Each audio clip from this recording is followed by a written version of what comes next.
Yo, what up, street gods? Or Kim. All right, how to thrive as a photographer. So, what does it mean to thrive? Why should we thrive, etc.? So, some basic notions. First and foremost, the most critical thought is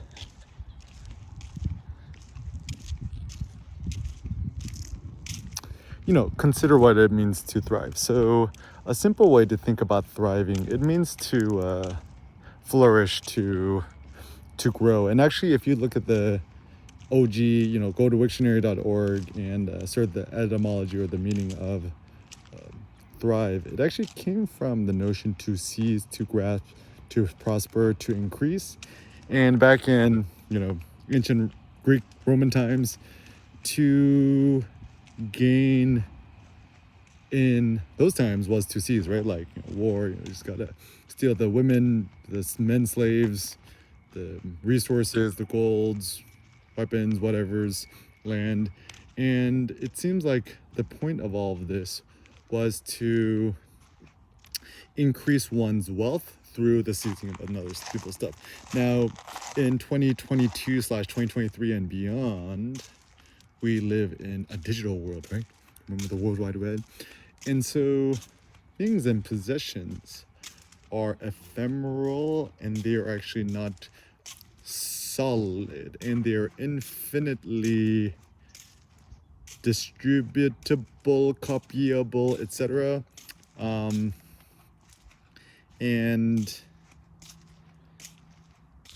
infinitely propagated, right? The ultimate free global earthwide distribution network, instead of print the newspapers, you gotta ship it. It's like so inefficient, right? The internet is good. And it's so simple. Just make a website, right? Like bluehost.com and sell wordpress.org. People often ask me one thing: what's the difference between a website and a blog? A blog is just a website that you update very frequently. And also,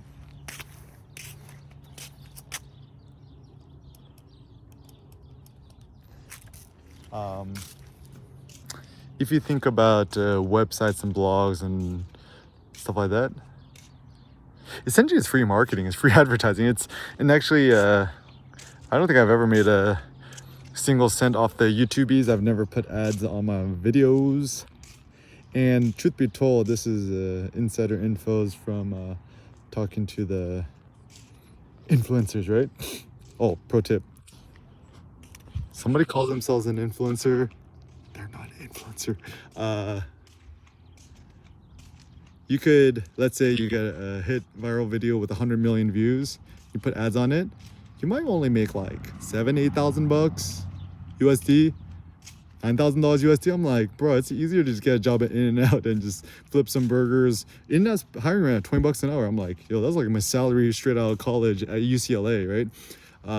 Tech startup, $40,000 a year, $41,000 a year. I'm like, it's better to be overtry. I'm like, 7,000, 8,000. I'm like, it's like really not that much money. It's like, and to make a video with 100 million views is quite tricky. And it's also tricky too because to make something go viral or whatever, part of it is ingenuity,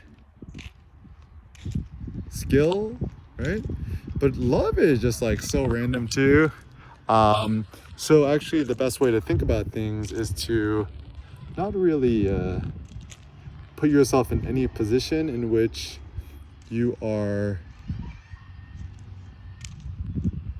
at the whims of anybody else. And also the thing is, everyone's trying to crack the algorithm code. Honestly,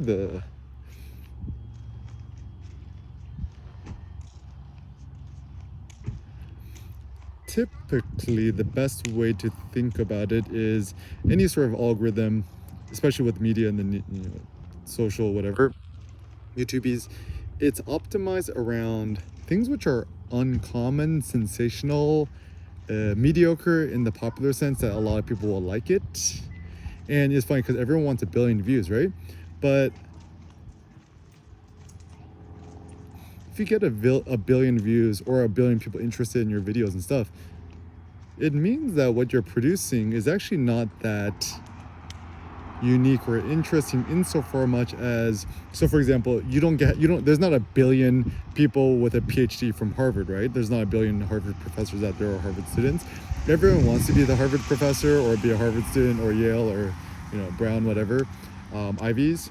And the strength of the Ivy League system is in fact because it is so hyper elite and constrained, and they do not permit a lot of students to go in. So it's funny because like it seems like nowadays concert and stuff like that, people's always like, how many people attended, right? It's like, I don't know, 10,000 or 100,000 or a million, whatever, right? How many views you got? How many followers you got, right? And then like what? Harvard, how many undergrad students are at Harvard, right? Like a relatively no number, or even Brown University, right? Brown.edu.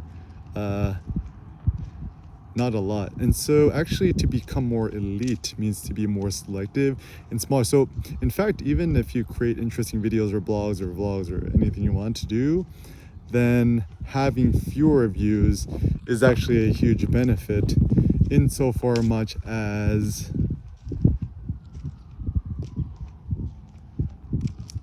it is actually more interesting to a select few.